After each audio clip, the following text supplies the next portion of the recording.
everybody, and welcome to a brand new episode of the Geek Buddies. Hey! Yeah. We are back at it for this week's show here to talk about everything going on in the world of geekdom. We're going to get into some trailers. We're going to talk some DC news, some Marvel news, and get into some Star Trek news as well. So there's a lot happening there for all you geeks and nerds out there in the world. But let's introduce ourselves. I'm the Outlaw John Rocha, writer, producer, and host here on the Geek Buddies. I am Michael Vogel. I'm a writer and producer of animated TV shows and movies. And this is Shannon McClung. I'm a television actor and an animation writer where you can see some of our current work right now every weekend on YouTube with Strawberry Shortcake, Barry in the Big City Season 3. You can also see the fall special, executive produced by Mr. Michael Vogel, Strawberry Shortcake, The Beast of Barry Bog on Netflix right now. That's right. Good little just in time for Halloween. Y'all can enjoy it with your children for sure, in between some candy. But today, as I said, for those of you who don't know how we do the show, each of us talks about one geek news item, and then we take a big break and then jump into our big item. And our big item, of course, is breaking down the Marvel TV story that broke from Boris Kidd on The Hollywood Reporter. A lot to dive into and discuss on that one. But I kick off things here with the story that dropped about Aquaman 2, as if it couldn't get any soggier or messier with Aquaman 2. We got ourselves an article that came out here in Variety talking about this information, these notes that Johnny Depp's fans were able to legally get and pay for from a session with Amber Heard and her therapist. And she talked about the fact that she thought that Jason Momoa came drunk to work, that he dressed like Johnny Depp on purpose. He said that James Wan was mean to her and told her not to take any selfies or talk about stuff. And she revealed that two of her scenes were cut from the movie, one where she's fighting Black Manta and one where she has more time with Momoa. From all reports, it sounds like she's going to be barely in the movie as it is. But another part of this article also mentioned that Gal Gadot and Ezra Miller and Momoa are most likely done playing these characters, and that's pretty much the end of the Snyderverse, and that we're going to get Momoa possibly popping up as Lobo as soon as Superman Legacy is something that was in the article as well. But remember, a few weeks back, Gal Gadot was saying they were working on a Wonder Woman 3 that was going to happen. And David Zaslav was telling us that Ezra Miller was going to be in the greatest superhero movie ever made. And now that has gone the way of the dodo. So, gentlemen, and Mike, I go to you first. Your thoughts on this situation here? It is a quagmire, to say the least. And why the fuck are they releasing this movie? This is like when this is like when you have that group at school you went to high school with and you actually hate that group. And you're like, I don't want anything to do with this group. But then at a certain point, the group becomes so toxic that you just sit there over watching them and you're like, well, now I almost feel bad. I just feel bad for him now. I can't even hate him anymore. I just feel bad. That's kind of what it's just, oh man, the James Gunn universe can't get here fast enough because this is just almost just hard to watch at this point. It's such a mess. Like this article is ridiculous, but this is one of those articles that you sort of read through it and you're trying to like think about Amber Heard and you're trying to think about what's real and what's not real and what people are saying. Like, do I think that Jason Momoa showed up on set dressed as Johnny Depp to fuck with Amber Heard? No.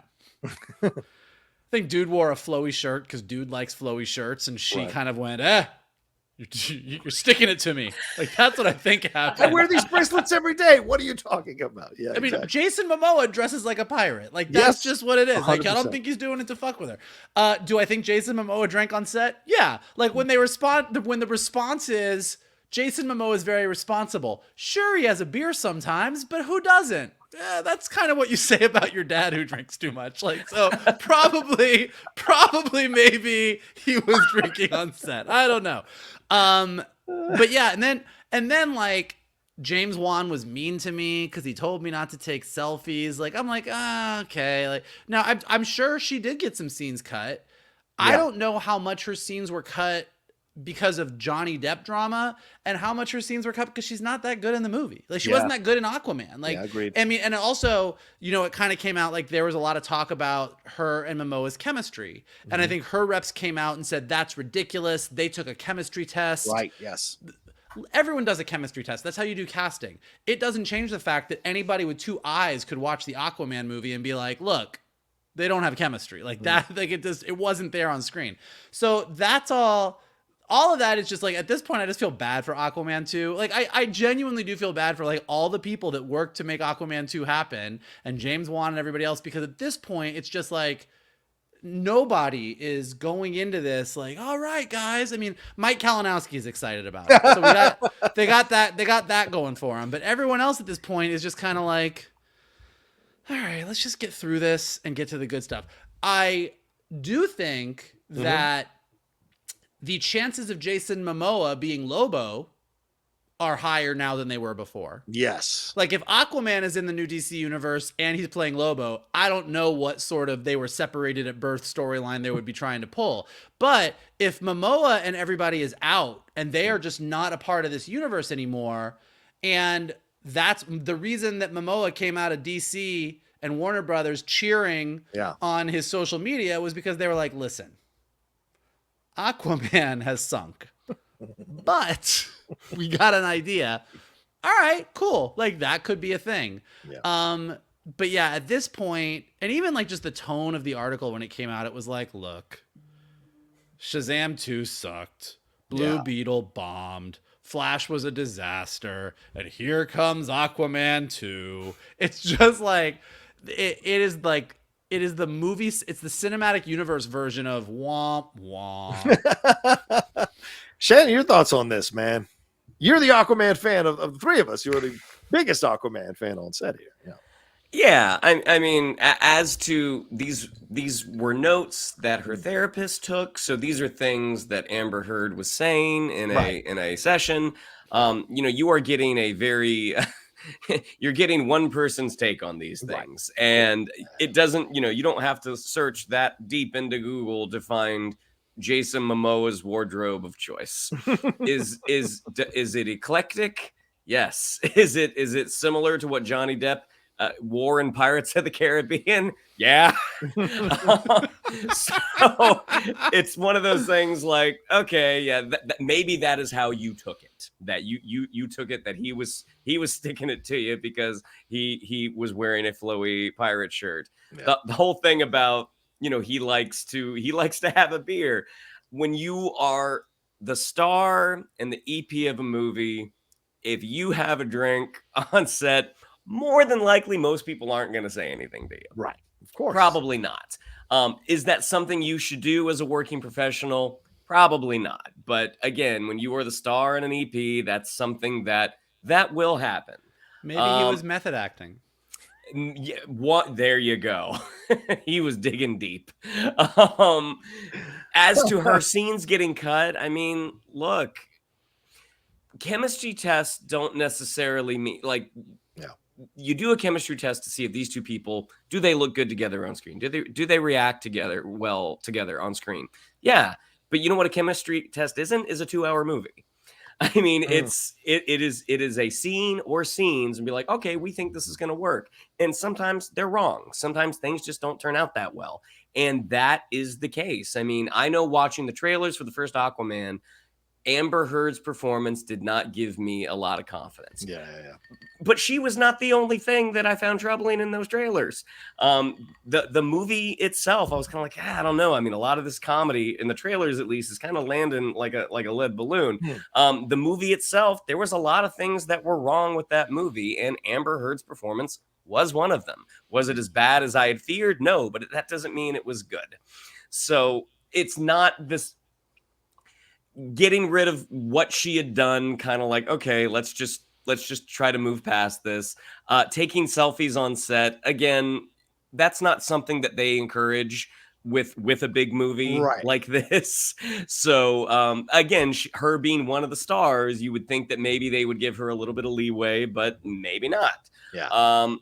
As to the rest of the cast not being a part, I mean, that's kind of what we had all presumed. Yeah. That it would have taken a box office miracle for them to be like, all right, you know what, Ezra is Barry Allen. Like, the Flash would have had to have done really, really well for them to have stuck with Ezra. and it didn't. So again, like knowing that they're keeping John Cena, that they're keeping Viola Davis, I still think that's a bad idea. Yeah. I think, even though I loved Peacemaker and I think Viola Davis is one of the best actresses working today, I'm like, I still think you need a clean break. But the fact that they're going to keep that one kind of Peacemaker corner together, and that I thought I read that James Gunn had said it's going to be addressed in Peacemaker season 2. Peacemaker season 2. Yeah. If Peacemaker season 2 is the way that they kind of feel like, all right, it's the multiverse and it's all being done through Peacemaker, that's pretty wild. Yeah. But yeah, I don't think they're doing a multiverse. No. I think they're just saying this is the universe and just pay no attention to these few things. Like they're not trying. There's no like, hey guys, the Peacemaker and Viola Davis jumped through this portal. Like they're not doing that. Jason Momoa being Lobo, and the fact that they haven't really, like, we know Lex Luthor's gonna be in the movie, but there's generally another bad guy as well. Jason Momoa being Lobo, showing up in Superman Legacy as a possibility. That does make sense. I mean, all you got to do is look at the comic book and look at Jason Momoa and be like, yeah, maybe you should have done that the first time. Right. And you have Dwayne Johnson offset going, God damn it, I wanted to fight Superman.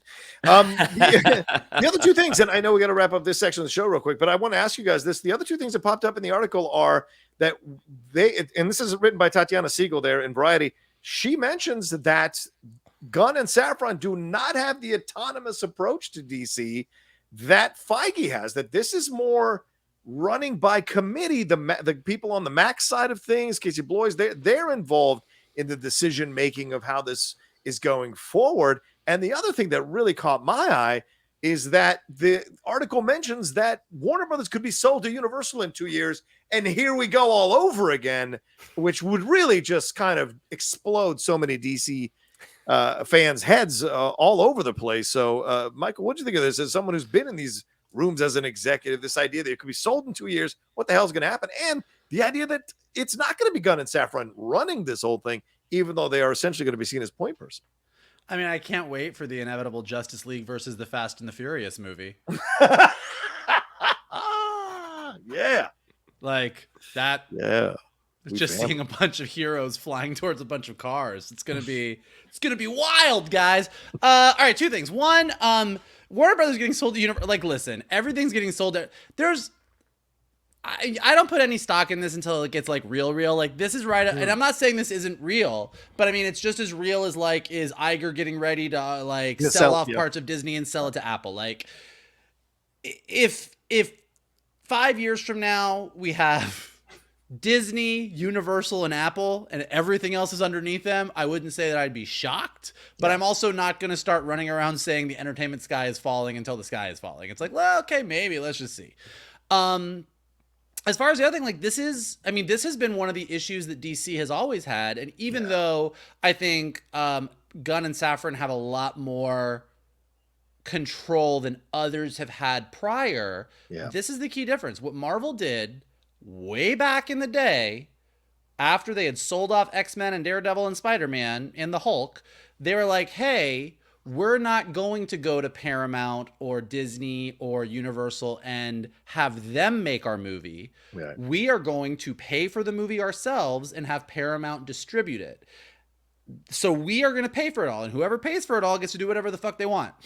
And so they did that. That was the method that they had. So even when Disney bought Marvel, they kind of came in and said, okay, cool, but like, here's how we do things.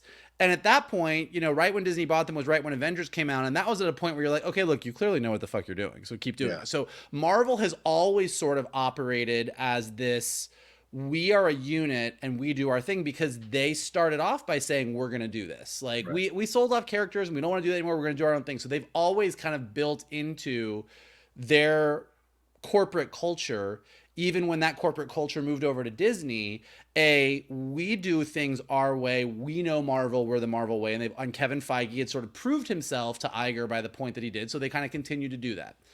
And even with Disney Plus, like from what everyone says, Disney Plus executives don't really give notes to Kevin Feige or Kathleen Kennedy. Like, for better or for worse, Star Wars movies or Star Wars TV shows on Disney Plus are going to be what they're going to be. And Marvel shows on Disney Plus are going to be what they're going to be. Warner Brothers and DC have never had that relationship. DC has always had to go to Warner Brothers executives. So whether it was Berlanti doing superhero shows on the CW or the feature films, like there's always been like okay, well here's what DC wants to do. Okay, well now these executives are like, okay, but we don't want to do this. Here's this. So there's always been a lot of cooks in the kitchen, and that hasn't really changed. Yeah. I do think that from what I've heard from executives that I know, executives that we all know, Gunn and Safran got to come in and tell other people, nope, you can't do this. We don't want this happening anymore. You can't use these characters. We're holding this for this. So I do think they've got a little bit more control, but they're still dealing with the system as it's built. So they still have to respond to things and answer to things. Their answers could probably be more curt or no, thank you. We're going to do it our way than others previously, but they're still dealing with that whole system. Yeah. Shannon, your thoughts on this? Are we going to do this all over again in 2 years? And the James Gunn aspect of it all, sharing a little bit of the power, even though he seems to be, he's been highlighted as the point person, but maybe not so behind the scenes. I mean, Universal buying Warner Brothers, as if that were to happen, Warner Brothers as a brand doesn't necessarily go away. It's kind of like how 20th Century Fox has become 20th Century Studios. Yeah, right. That being said, I kind of don't want Warner Brothers to get sold. I mean, I've worked on that lot so many times, and there's something about the history of Warner Brothers being there, and it's like, oh man, that would really suck if that happened. As to the James Gunn and Peter Safran and their autonomy, Warner Brothers, Zaslav, they want this to work. Like they want James Gunn and Peter Safran to be right about everything. I think that's the last thing. That's the last thing that they want, is to have to wipe the board clean again. And even if something were to happen to Gunn and Safran, that doesn't necessarily mean that plan goes out the window. That means they would put different people in charge of that plan. Right. It is in their company's best interest for this new comic universe that they're building to do as well as it can. And if it comes from these two guys, all the better, because I think they're very aware of the reputation that they have at this moment, and they would like to change it. Yeah, exactly. So anyway, yeah, like Mike said, let's get this legacy here already and start this Gunniverse, for God's sake, so we can analyze it and put everything in a row. All right, let's take a quick break. We're going to jump into some trailers here on the other side of this one right after this. Shannon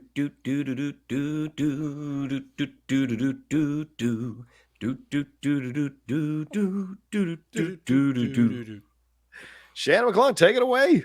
With trailers, we're getting the second look at two projects and the first look at another project. But we're going to start with something that you're going to be able to watch at home on Apple with the second trailer for MONARCH Legacy of Monsters. Yeah. Again, I know we talked about this when the first trailer came out, but the whole idea of a Godzilla television show being done well visually seemed like too big a bite of the apple. And based off of what we have seen now with the second trailer, visually, it looks pretty good.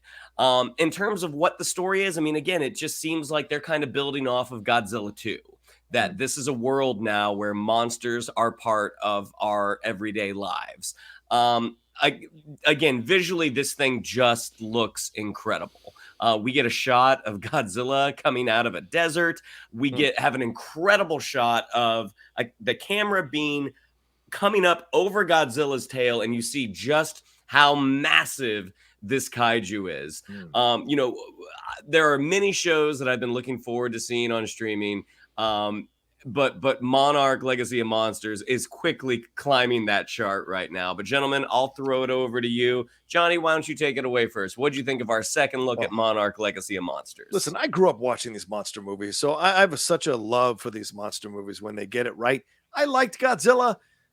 Kong was fine. Godzilla versus Kong was a law of diminishing returns. And the other one, I don't know, King of Monsters, whatever it was called, it was okay to watch, right?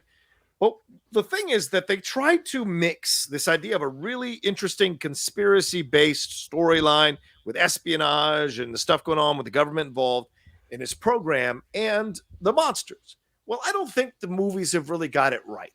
watching the second trailer, but the first official trailer today, and I did a reaction to this, I was blown away by the fact that they have spent time on this to try to focus on making sure they solidify a little bit more of the mystery of Monarch and the story and these documents that have been redacted and all of this. Having Kurt Russell come in is just perfect. That 80s kind of macho coming in that everybody loves, and then having his son, of course, play him as a younger person. All of this to have a connective tissue through the decades, seeing John Goodman running from some kind of spider titan there, which is pretty cool, seeing the new Titan pop out. So they clearly understand people are going to watch for the monsters, but we've got to get the story right. So having a series here and what looks to be a lot of money sunk into this series, I think they understand that there's real potential. And I'm so happy this is coming out on Apple because they have no problem spending money on these shows to make it look good. Whether the overall result is great or not is up for debate, but the look of them, yeah, like you can argue, and this looks fantastic. And hopefully this is a great way to get this kind of reset a little bit. And for those of us who are a little nervous about Matt Shakman doing Fantastic Four because Marvel is so on shaky ground right now, this could reaffirm our faith in Matt Shakman doing Fantastic Four down the road. Mikey, what'd you think? Oh, here comes the bucket of cold water. Oh, wow. No cold water. Challenge again. Okay. No cold water. It's more like, I agree with everything you both said, but as I watched the trailer, I felt like somebody who's like their shitty ex-boyfriend showed up but got in really good shape. And like you're sitting at the bar and your shitty ex-boyfriend, you're like, I fucking hate this guy. But then you're like, oh man, he got ripped. And then he comes up and starts talking to you and he's saying all the right things. And you're like, I mean, yeah, he was. I mean, he had his moments. He was a good guy somehow, but no, he was so dumb. He was so dumb every time. You got excited and then nope, it was bad. But maybe this time he looks good. That's my experience. Like, I agree with everything you guys said. It looks like they got it right. They're leaning into this world that's living with monsters. They're trying to build out the Monarch stuff, which was always kind of interesting, but always kind of fell flat. And you watch this trailer and you're like, man, Shakman did it, man. And it's Shakman.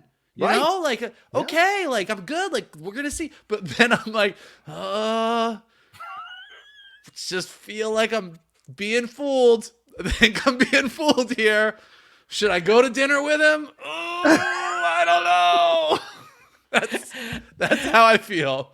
As Vogel is delivering this analogy, in my head, I'm like, I see Vogel at a bar and I see Godzilla walk in. Oh, there he is. Still but that's rocking. what it is. Listen, and it's like, look, I said when we did the first trailer reaction, like, I genuinely, like, I've every single one of these movies, Godzilla King of Monsters, Kong, and Godzilla versus Kong. I watch them, and there's moments that I like giant kaiju. I like King Kong. Like, there's moments in these movies that you're like, oh, this maybe not so bad. And then you get to the end, you're like, no, man, come on. This is the fuck. Especially Godzilla versus Kong. You're just like, the fuck did I just watch? Yeah. And yet, I haven't given up on it yet. I'm still like, yeah, come on, guys. Let's do it. So we'll see. I am equally as excited as you guys are. I actually am genuinely jazzed to check it out and see if they got it right. But there's a part of me that's just like, why do you keep letting yourself get fooled? Kong and the magic axe of lightning from the underworld. Yes. So we know Godzilla has he's gotten ripped. He's gotten in great shape. Has he really changed his scales? Only one way to find out on November 17th on Apple.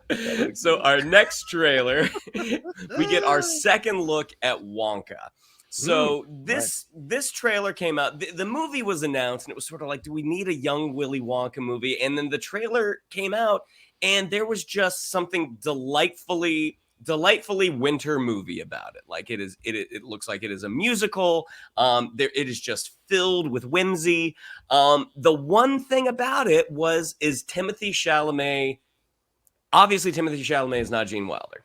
But is Timothy Chalamet going to be able to deliver the magic of this character? And the only thing we really saw Hugh Grant was that scene at the very end where we see his Oompa Loompa. Yeah. Well, this trailer really goes all in on Hugh Grant as Lofty the Oompa Loompa. Some really funny moments. It's interesting that it seemed like they actually pulled back on Timothy Chalamet ever so slightly and really focused on Hugh Grant. Yeah. I think this one still looks pretty interesting, but I'll throw it over to you guys. Vogel, what'd you think of our second look at Wonka?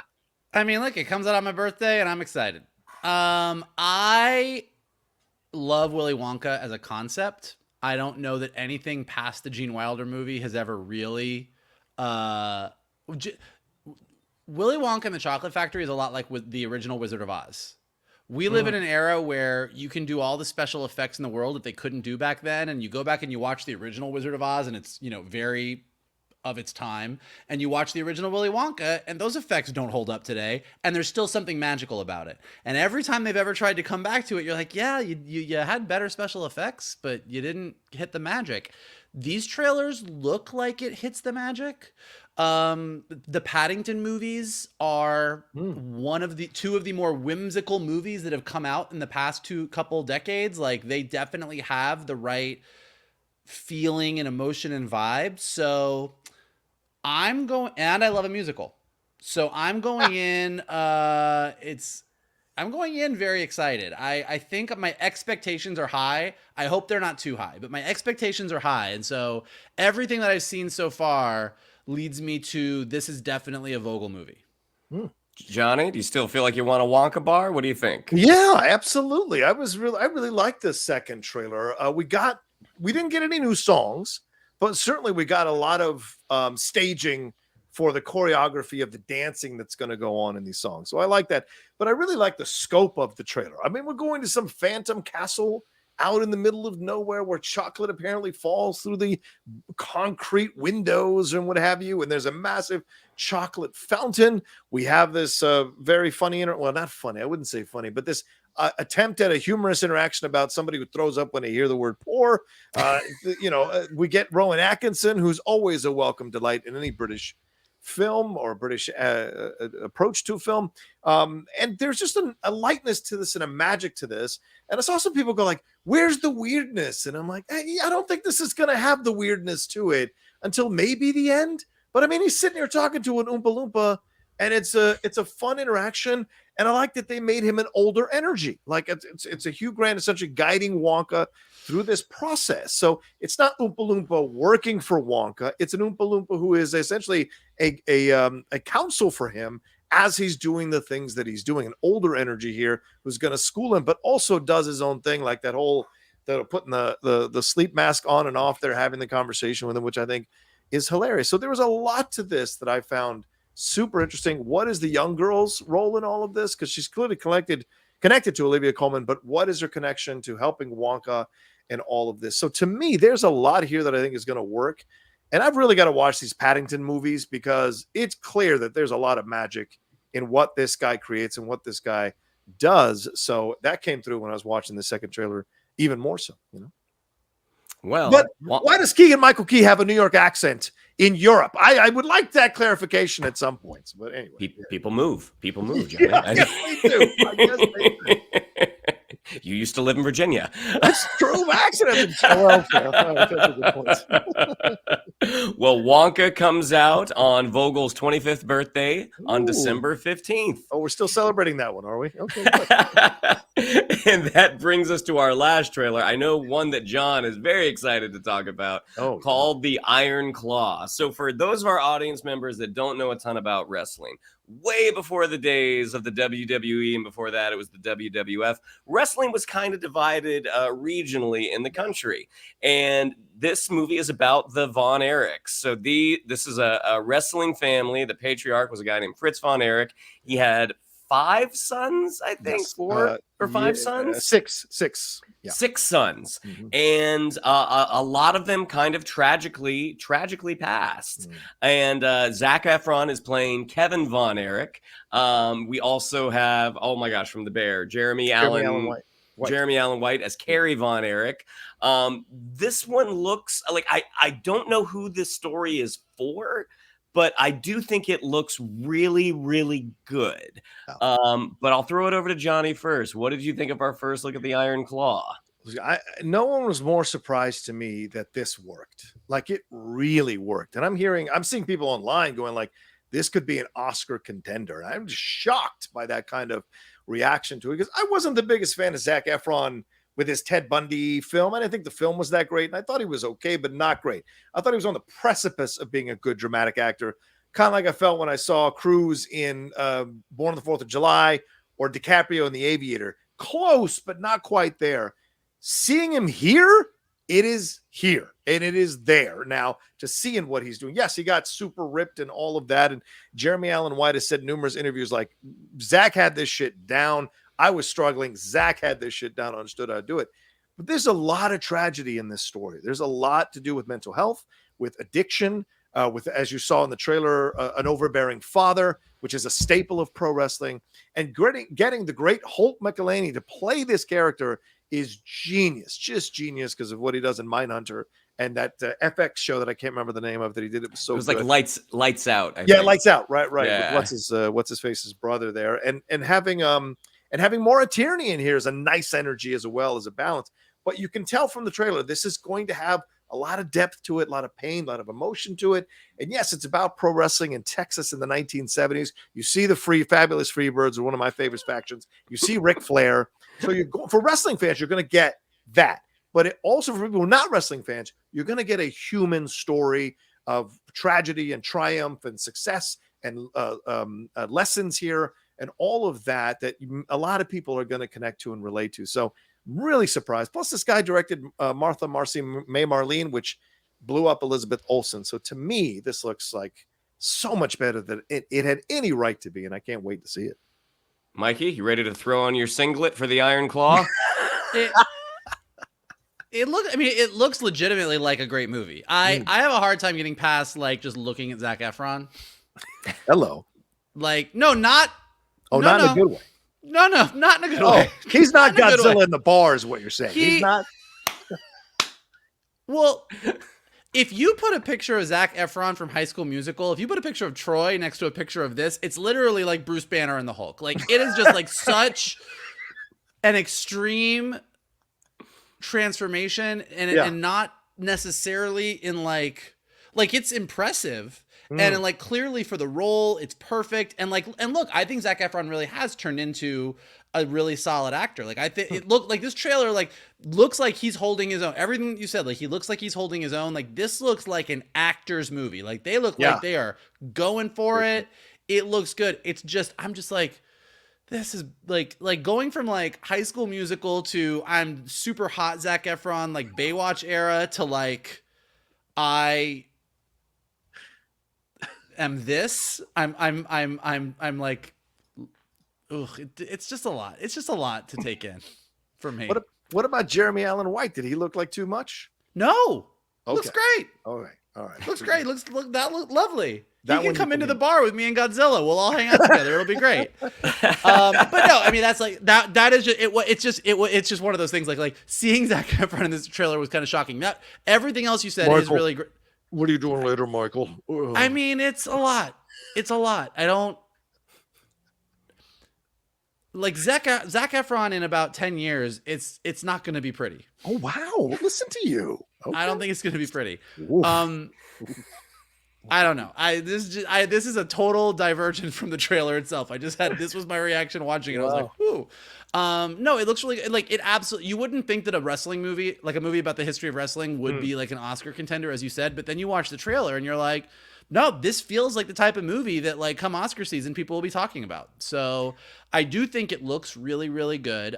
To your point, it's taking that world of wrestling that wrestling fans know so well, and it is telling a very, very human story. Yeah. And it looks like a really emotional story. I just find the Efron part distracting. Yeah, it's like Clearly. The Wrestler, right? The Wrestler has that kind of vibe and connection to it. Yeah. Well, and I think what's so interesting about it with this one is when you think of the wrestlers who are in pop culture, when you think of like Hulk Hogan, you think of Randy Savage, you think of Ric Flair, the Von Erichs, they never really made that leap. I mean, only one of them ever went to the WWF. it was Kerry Von Erich. In the 90s, he's the only one that made that leap. So again, having known a little bit about the story, like it is a really, really tragic story. Yeah. But it's interesting that someone wanted to tell this story. Like I think it's really, really interesting. Yeah. But the Iron Claw comes out December 22nd. Yeah, there we go. All right, let's take a quick break and we'll jump into some more here right after this. Nice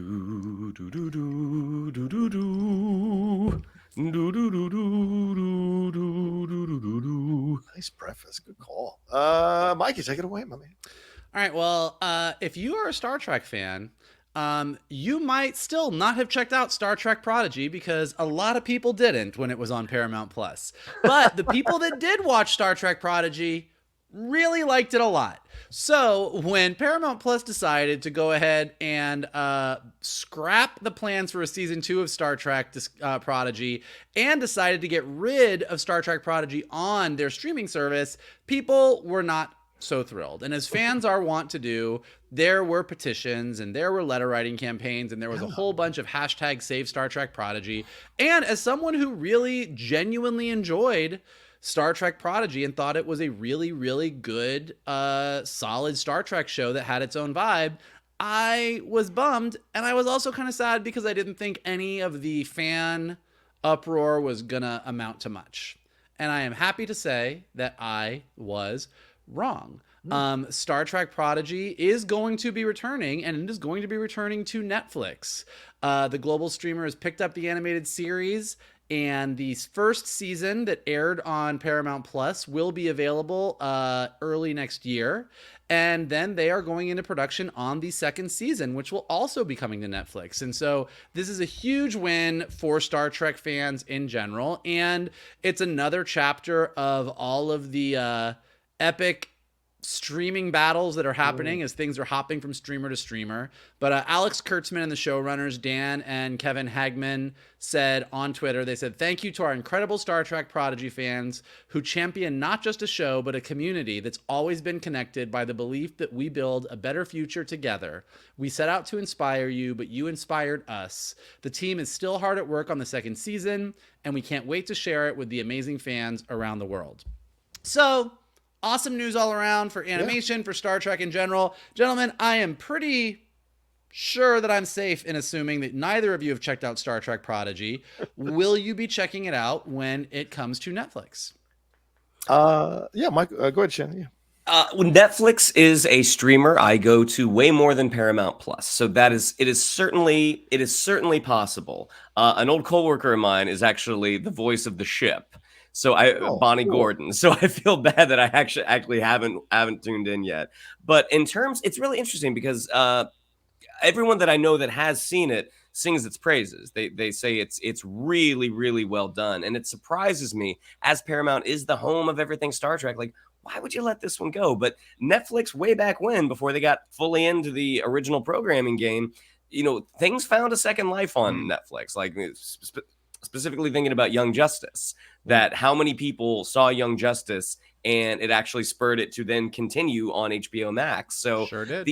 The idea that Netflix is picking this show up, not just the season that already aired, but they're going to do the second season as well. I think that's awesome. And I think that's great. I think that's great for the fan base. Yeah, I love it as an idea because I love that Netflix is picking this stuff up. I mean, a lot of Max shows have now started popping up on Netflix. I canceled my Max. I still have not re-upped it. So whatever I'm going to watch on Max is popping up there on Netflix, which is great. Very convenient. I mean, Suits was reborn on Netflix. Now Ballers is apparently getting a second life on Netflix. So why not something like Prodigy? And this is so easy. You can put that on. The kids can watch. It's good it's a smart move overall because almost everybody who has streaming, has Netflix as their first streamer, and then everything after that. So it makes sense. And I think I will check it out. It'll certainly make it a lot easier to check it out. As you said, Shannon, Paramount Plus is not the first place I run to, unless it's Amazing Race or Picard. I rarely put on Paramount Plus, but I have it. I just rarely put on because it's mostly for the Champions League for soccer. I watch Liverpool there. But like the other stuff, yeah, Netflix I tune on all the time. I'm always flipping what's new. What's new? Oh, it's Wednesday. What's new? It's Friday. What's new? You know, I'm always on there. So it makes sense. And it's probably a quick watch Prodigy. And so it makes all the sense in the world to put it on Netflix, which already has a strong burgeoning animation situation going on there right now. It will be interesting because I have a feeling that I think what you guys are saying is correct. And I have a feeling that Prodigy will do really well on Netflix. I think they're going to get a lot of views when they put the first season up there. And then I think when the second season comes out, they're going to get a lot of views. And that begs the question, what's wrong with Paramount Plus? Like, I mean, this is the kind of the Netflix, because you're right, Suits just did, like, Netflix has this thing, and I don't know if it's like people's perception of Netflix, like you're saying, but that like Netflix somehow has this ability to take a show that didn't do it somewhere else, right? And all of a sudden it becomes the thing that everyone's talking about. And if that happens with Star Trek Prodigy, and if it goes really, really well, and Netflix says, "Fuck, this is doing great. We'll do another season. Let's do season 3." Then what? Like Star Trek. Paramount Plus is supposed to be the home for all things Star Trek, and people are going there. But I've talked to people at Paramount Plus, and I've talked to people at Nickelodeon, and they're like, look, this was supposed to be the show that got kids into Star Trek, and kids don't watch Star Trek Prodigy. 40-year-old men watch Star Trek Prodigy. Like it didn't do what we wanted it to do. But then if Netflix comes along and it becomes like a really cool thing, then like there's something that's just not working in the world of these other companies kind of trying to extend their brands. And so that's an interesting conundrum that everyone in those boardrooms that we're always talking about will be talking about. Netflix is Coke.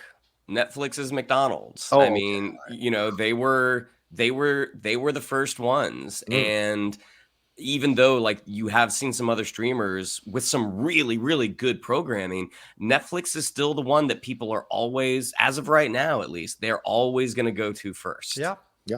This is why Sarandos was the first person to come out against these last, what they described last second proposals from SAG-AFTRA to say, you're not levying my subscribers. That's money out of my pocket. I mean, he knows they finally found a way to kind of crack Ted a little bit because he knows how important they are, as you said, Shannon, as the first streamer people turn to. It is Netflix. It was the first one. And so to try to take something from them, the SAG-AFTRA, they knew what they were going for in that moment, which is why Teddy reacted that way. But yeah, I agree. So, you know, we'll see down the road. I think it's great, though. It's fantastic to put it this way and have it accessible and understand there's an audience for it, you know, because I don't know how many kids were writing letters to make this thing happen. So it was the 40-year-old men who did it. So thank God. Thank God for piss off 40-year-old men. Are they prodigies? What would they be instead of bronies? What would they What would they? I don't know. Probably Trekkies. Oh, right. Okay. Broke. I thought that was derogatory. I thought they like Trekkers. You know, it depends on who you ask. It's kind of like GIF and GIF. Like, I don't care what they want. They're Trekkies. One is right and one is GIF. Exactly. There you go. It's a GIF, but all right. Anyway, let's take one last break and we'll jump into our main topic here, talking about Marvel TV and all the massive changes that apparently are coming down the road right after this. I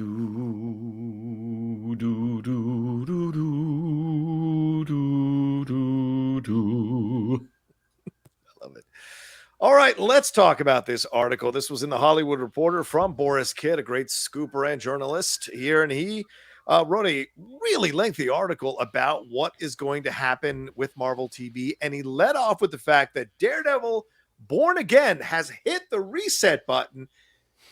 Thanks to the writer's strike, Kevin Feige was able to watch some of the dailies and some of the scenes, and he realized that this show was not working. So they let go of the head writers, Chris Ord and Matt Corman. They released all the directors for the remainder of the season and essentially did a creative reboot of Daredevil Born Again, because stories that were popping up here said that neither Foggy nor Karen was even mentioned in Daredevil Born Again, and that he didn't even put on his Daredevil costume till the 4th episode of the series. And it was going to be kind of like a comical lawyer series is what they were going to, maybe they're going to do Suits with with Daredevil, though, that they were going to approach it as. And so this is what made Feige just stop. And the article goes on further to say that they are now reevaluating how they do all Marvel TV as a result of this situation and the Secret Invasion situation. There was details on how all the drama behind Secret Invasion, all the drama behind Moon Knight, and all the drama behind a couple other series that were going on here, and how just She-Hulk being another one with Jessica Gal, how all this went down, and that they are now understanding that they cannot have executives who are both film and TV executives. They're going to focus on getting TV executives, and they're going to work on show Bibles, pilots, multi-season shows, not limited series shows, and approach this thing like most studios do that make TV, with a showrunner, with one person in charge of this whole thing, and completely change their game plan. You know, a few years ago when they announced all their shows, they were groundbreaking. Nobody's a showrunner. They're a head writer, and the director is the person in charge of everything. And clearly they see that they have maybe made a mistake here and course corrected. So, gentlemen, your thoughts on all of this as it pertains to Marvel TV and where we go from here? I mean, it's pretty wild that, like, I'm curious how far they actually got into production, because I feel like they were shooting at least a couple of months. They said half the shows. They said they were at the halfway point of the season. That's massive. That, and like their episode order was supposed to be something like 18 episodes, yes. or you know, the fact that you got 9 episodes in the can. You know, part of it is like you look at what, and we never got the whole story, but like what happened with Rogue One, that they with Gilroy, they saw what they had, decided that it wasn't working, and then brought in another writer to oversee, another writer and another director to oversee the reshoots. And what they ended up getting was arguably the best Star Wars film that they got out of the Disney era Star Wars films. So the fact that Feige was able to look at what they had, and as opposed to doing what Marvel has done in the past, which is like, let's do reshoots, to be like from the ground up, like let's just rip it all down, and let's start again. I mean, heartbreaking for the people that worked on the show that were then dismissed. That's true. Because I imagine they were all very, very excited to do the MCU version of Daredevil. But from a company standpoint, I think, again, they know what their reputation is right now. And having the guts to kind of do that, I mean, it's pretty impressive. The idea that he wasn't showing up until the 4th episode, like that's when, again, like we had talked about how originally when these were announced, that they were limited series. They were, you know, they were really long movies. The fact that he wouldn't show up until episode 4, that you as Daredevil, right, in the suit. That's unusual. Like, you would think you would want him in the suit ASAP. Right. You know, you obviously want it to be organic and you want it to work for the story, but when you're writing Daredevil, like, yes, you are absolutely doing the legal side, because that is what makes Daredevil a really interesting character, is that he's a lawyer by day and a vigilante by night. The fact that you don't get the vigilante until, you know, almost 4 hours in, that's pretty unprecedented. So it's, again, it's really, really shocking that this far in, that they're kind of like, you know what, the concept for this doesn't work. And also where this fits in the larger phase 5, phase 6 picture, because you have to think that Daredevil is going to play a role in what's coming, but the version of Daredevil that was pitched is probably the one they were thinking of. So how does this affect all that? And, you know, the thing with television is the showrunner, who is generally, you know, your main writer, your executive producer, like the showrunner a lot of times is your creator, not all the time. But your showrunner, it kind of makes me think of The Office, when Jim was co-manager with Michael Scott and how you had 2 people in charge. Like, having a head writer and having a director, and they're both equal, that seems like that's a recipe for disaster.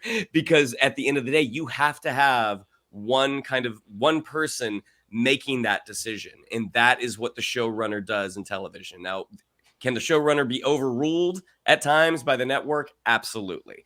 But in general, they hire that person because they trust that person's decisions.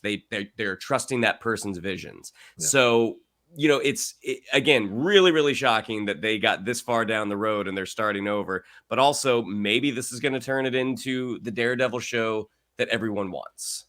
Yeah. Michael, your thoughts on this extensive article on what's going on behind the scenes and the changes for Marvel TV?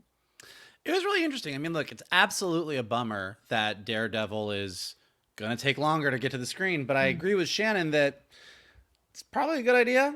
I'd rather they said, hey, this was not great, let's fix it, and rather than, well, let's put a big Secret Invasion is what a giant Band-Aid looks like. Oof. And I think we can all agree we don't want more of that. It's an interesting thing because, look, Shannon's right that having two people that are at equal levels, kind of duking it out, isn't necessarily great. You need sort of a captain of the ship. But a director is that in movies. Right. And I think that, and so I think the real question is, well, so what's the difference? So you had a bunch of feature executives come over to TV and say, well, we're going to take all of our feature characters and our feature special effects and our feature storylines, and we're going to do it on TV. So them going, look, our way of doing things is we have a person who writes it, or several people that write it, and then we hand it over to Coogler or Taika or Gunn or DaCosta or whoever and say, you're the boss. Hey, let's do that on TV. Like, it makes sense that would be we want this to look like a movie on screen. So that's what we're going to do. And at the beginning, they had a few wins, like with WandaVision and with Loki. And you're like, okay, like this system seems like it's working. The more they did it and the more that they had, and probably the more that Kevin Feige couldn't focus on everything at once because he was doing 95 things, the more the cracks in this began to show. And I think one of the reasons that I think TV tends to be more of a writer's medium, in film, you have a Scorsese film, a Spielberg film, whatever. But in TV, you've got a Shonda Rhimes series, a Ryan Murphy series. It's the writer that kind of is it's their show. And I think one of the things is, what a director does on the feature side is they take the story, they take everything, and they're like, this is my 90-minute, 2-hour, 2.5-hour, 3-hour thing. And they're containing all of that. And they're like, this is everything it needs to be.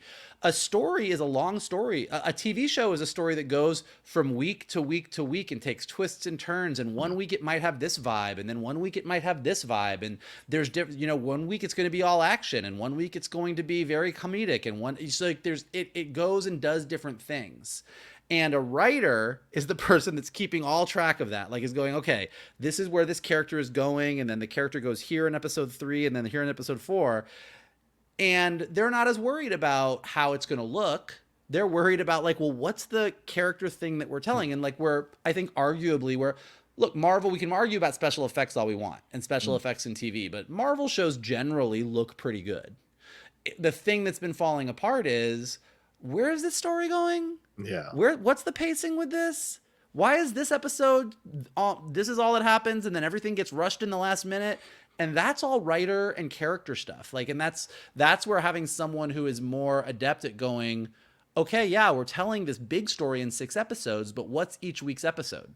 Right. How are we telling this story? Where is the character here? And how do they get here? Like, those are all more writer-centric questions. And so I think you follow a character through a story. Yeah. And it makes sense that it's a writer who does it. I think Marvel took a long time to get there. I think there's a little bit of hubris in this. It's a little bit of like, hey, guys, I'm really proud that you figured out after several years that you should do TV the way everybody else does TV. We already figured this out. Why are you trying to make it difficult? It's been figured out. People have been doing it for quite some time, but good. You got there. Yeah, and here's the thing, Michael and Shannon. It does not necessarily mean that these shows are somehow going to leap in quality. They still may not be good. We've seen many showrunners make bad shows. It happens. So this is no guarantee that it's going to be better going this route. But the odds that it will be better now increase. My question, though, is how the fuck did it take you 9 episodes to realize this wasn't the show you wanted? You greenlit it? And at some point you have to ask, is Feige really stretched way too goddamn thin? And people want to blame Iger or Chapek. I don't give a fuck about blaming any of those guys. Feige is the point person here. Feige is the one who brags about, I've got a 10-year plan. I gotta rush back to my whiteboard in my room of people who are putting this all together. It's Feige who has to take the hits on this. It's Feige who has to kind of take responsibility for how this all went down. Wasting time blaming Iger or Chapek makes no sense to me. It is Feige who greenlit this shit. How do you get 9 episodes in and go, you know what? This isn't really working. The plot of not having him put on the thing. Did you not read the scripts? Did you not know what was coming? And the Secret Invasion stuff and the She-Hulk stuff, all that stuff that's profiled. You're just like, what's going on here? Did he delegate, but delegate to the wrong people? Yeah, well, it sounds like a couple different things. Like with She-Hulk, what I find interesting is that they brought Jessica Gao back in. They did, because Caquero was not making it work. Yeah. Or just was having I think Caquero did a good job in what, I don't know what Cat Quora wasn't doing, but clearly they were like, let's bring the writer who pitched us this vision of She-Hulk back in to make sure we're kind of getting some of this stuff right. And I think that was a smart move. Yes. And I think that with Secret Invasion, it sounds like that was just a battlefield. Like, it just sounds like that was like what Shannon was talking about, is here's a bunch of people that clearly do not get along and are not liking each other. And the show is suffering for it. It's the same thing that happened on Ted Lasso season 3. Like, when you have a bunch of people sort of like, we're battling it out and we think the show is this. Well, we think the show is this. And that's what we got with Secret Invasion. Now with Daredevil, what I don't know. I mean, I don't know what the fuck happened, but to your point, a thing that could be is, hey, we want to do a show that really focuses on Matt Murdock as a lawyer in a superhero universe. We think there's something really interesting about that. Obviously, there's this Daredevil action and stuff, but I feel like the Netflix series leaned so much on the Daredevil side and the lawyer stuff was just this. So we really want to go big in the lawyer thing. Oh, that sounds great. Yeah, and then we're gonna do this whole thing where like Kingpin, like I don't know if what maybe they're doing the Daredevil gets outed story or whatever, but there was probably some reason that they were like, we're gonna focus on this at the beginning and then get there. That sounded good on paper. Like in the meeting, you were like, okay, that's interesting. Yeah, like we haven't really seen that before, and I think, look, we've got 18 episodes, we can really take our time with it, and it's not until. And you read the script and you're like, okay, like this seems like it's working. And then you get to a certain point and you're like, wait, we don't see him till the 4th episode in the costume. I didn't even think about this until I was actually looking at the dailies. And you're like, fuck, what are we doing? You know what I mean? Like it, sometimes in 2020, you hear these articles and you're like, how the fuck did they not know? But it's always like little bits where you're like, no, this seemed like a good idea. And then you sort of do this thing where you're like, hey, so we're really not going to see him in the costume in this episode? No, because we're going to save it for this. And then when we get here, it's going to be all this and it's going to be this big reveal and it's going to be, oh, okay. That sounded like a good answer. All right. And then you get to a certain point, you're like, nah, man, we made the wrong call. Nah, we did not call that right. It's no, trust us. And because of the strike, Feige had time to then go and look at everything. It's like, okay, what you're not delivering on what was promised. That being said, I do think you're probably right that Feige is stretched too thin. Yes. Yeah, right? That's what it feels like. Yeah. Because you think about everything that was shooting at the same time. Like when they were shooting 2 movies at the same time, like that was a big deal. Like, holy crap, he's going back and forth. That's wild. Think about how many things are filming, how many things are being written, and he's also dealing with post phase 6. I mean, they are 100% having conversations about what happens after Secret Wars. So when you look at the amount of projects that he is directly involved with, like you can't be everywhere at once. Right. I think with Secret Invasion, they were willing to they thought that maybe it would work out. All the drama, because I mean, you read the drama in the article, it is a lot. Like, all the different people moving in and out, hiring new line producers, people threatening to quit. It was a whole bunch of shit. It's a miracle you got 6 episodes out of that damn series. Well, some would argue you didn't. Well, yeah, it's not a good end result. But I think that one, you could get away with that one because, it's Fury, but it's the Skrulls. Do people know a lot about this guy? We're introducing new characters. Okay, fine. Echo is still coming out in January, by the way. They're all dropping at the same time, those episodes. So we'll see what that yields. But I think Feige looked and he knew Daredevil Born Again, we cannot fuck this up. Like now we have no There's no like leeway, no extra room for us to take a hit on a show and see if it works. Kind of groundbreaking, could be a procedural that eventually he becomes the superhero down the road. Okay, cool. Well, we don't have that. We haven't earned that right anymore. It's gone. So we got to make this adjustment. So I think it's good as well that they make adjustment, and too many studios just kind of power through it. And it ends up being ridiculous and not good. And so I like that they're doing that, but I don't like that they're still going to keep some scenes and some stuff. Like it's just like Solo, or I guess it did work out in Rogue One, but it's just like Solo and Justice League. Like, no, just fucking start over again, man. Well, I mean, to be fair, we don't know. Like they might be like, look, the story, like whatever the legal story is, and it's like Matt Murdock going up against Wilson Fisk and saying, now that Fisk is back, I need to do this. And they watch the legal scenes and they're like, yeah, that's all great. Yeah. But we need Foggy and we need Karen, and he's got to go run around in a fucking superhero costume. So, it's hard to say until like there might be good stuff in there. Like, I don't think that we should assume that just because nobody was happy with the full result didn't mean parts of it weren't working. But won't the vibe and the atmosphere like not necessarily work? Because a showrunner comes in and wants the certain style, a certain feel that permeates through every scene in the show. Will he or she come in or they come in and be like, no, this doesn't work, and you're making us put these scenes in, and they're going to stick out like sore thumbs. It's more like Marvel brings in a bunch of new showrunners and shows them what they've got and said, we like this. Can you work? Yeah, like that's like, it's not like they're like, hey, we're already pretty far down the road. We filmed all this. We like this. We don't like this. Can you do more of this, but also make it work and be better? And they go, yeah, I fucking want to work at Marvel. I'll do it. Yeah, sure. Like, give it to me. Like, sure. Yes, I can do that. I don't know. It seems like asking for trouble too. I think one of the damning things in the article too was that a director an anonymous director who didn't want to say anything, that didn't want to be named, said that it made it seem as if the directors didn't even matter. So even going that approach where the directors were the number one person, some of the directors felt possibly that they didn't even matter in the process, even though the process was tailor-made for the directors to matter in the process, which is really an interesting thing to hear from one of the directors involved in this. So, yeah. All right. Well, at the end of the day, we'll see what happens. We're going to have a whole bunch of new Marvel TV coming. Do you guys like the fact that they are not going to do limited series? They're going to keep it serialized? Or do you think that's dangerous? I think that right now, and we have our review up this weekend as well for Loki season 2.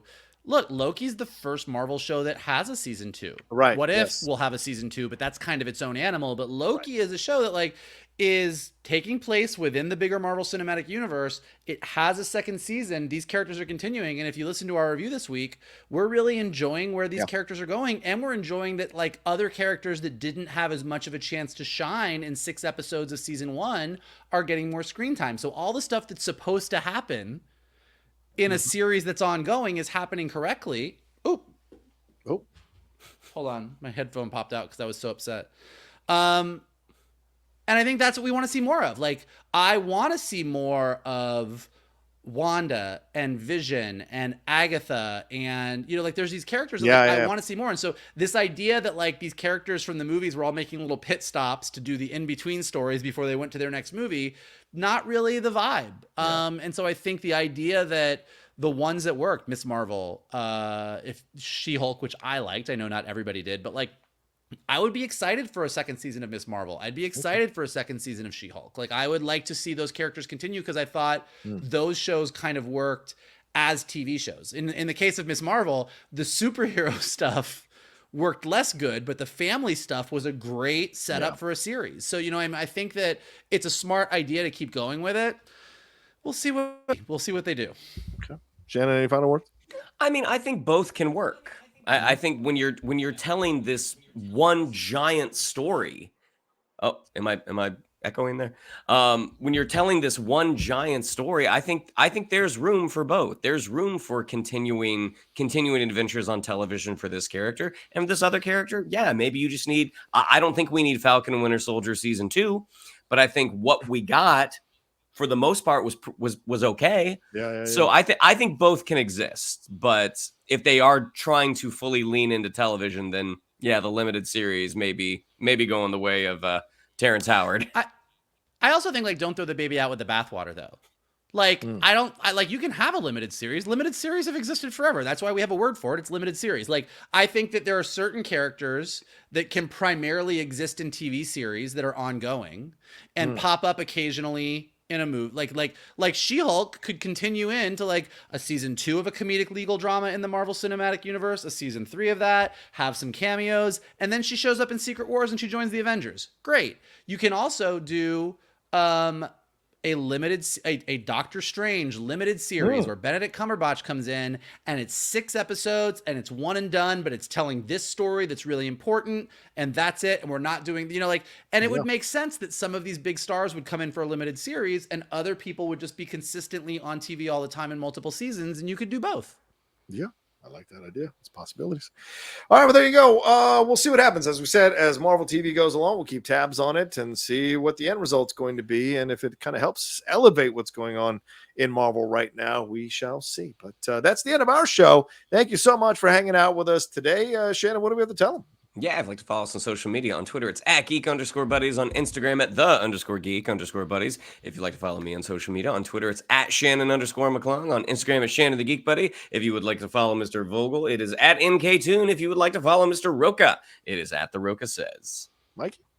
Listen, if you like multiple seasons of shows, limited series, animated shows on Paramount Plus, animated shows on Netflix, Godzilla movies, dating Godzilla, like any of it, it's all here on the Geek Buddies. So here's what you guys could do for us. Smash that like button below, subscribe to Johnny's Outlaw Nation page, leave your comments below. What do you think of everything going on in the world of geeky entertainment? Because it's a lot. Let us know below. If you're listening to us on a podcast, leave us some comments and stars so we go up in the rankings and more people can find us. And as always, the best thing that you can do is retweet this video, post it on your socials, send it to your friends, and tell them to hang out with your buddies, the Geek Buddies. There you go. All right. Y'all take care of yourselves. Be well. Have a great rest of your weekend, and we'll talk to you next time with another brand new episode of the Geek Buddies!